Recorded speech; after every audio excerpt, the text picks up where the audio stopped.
friends, I am Aditya and you are watching Germanclass. In today's video, I am going to talk about the prepositions in, nach and zu. These are very important prepositions when we talk about particular place or when we are going towards a direction or a destination. So let's start with the video. First prepositions is nach. Nach means to or towards.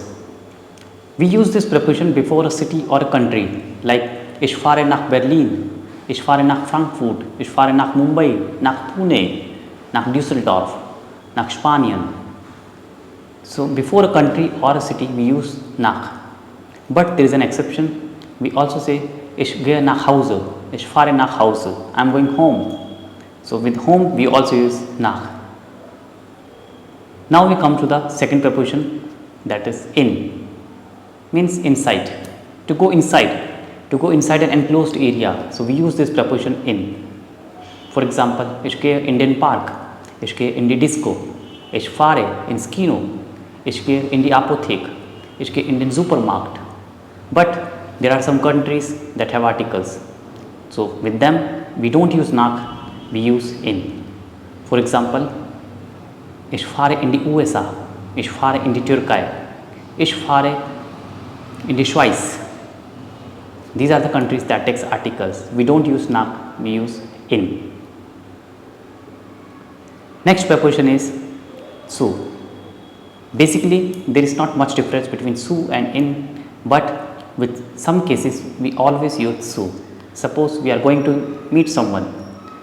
Ich gehe zu Martin, ich gehe zu Frau Müller, ich gehe zu Herr Meyer, ich gehe zum Arzt. We use zu. In some other cases, zu and in is almost same, you can replace it.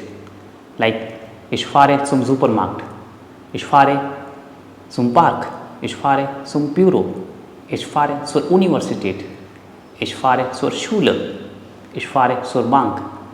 It's correct, absolutely correct. So you can use zu or in. With der or das we use zum. If the article is die, we use sur. Zum Park, zum Supermarkt, zur Schule, zur Universität, zur Bäckerei, zur Apotheke. So this is the uses of these prepositions. I hope you find it interesting and useful. Hit the like button, subscribe the channel and share it as much as possible. Thanks for watching. Keep learning German with me. Bye bye. Take care.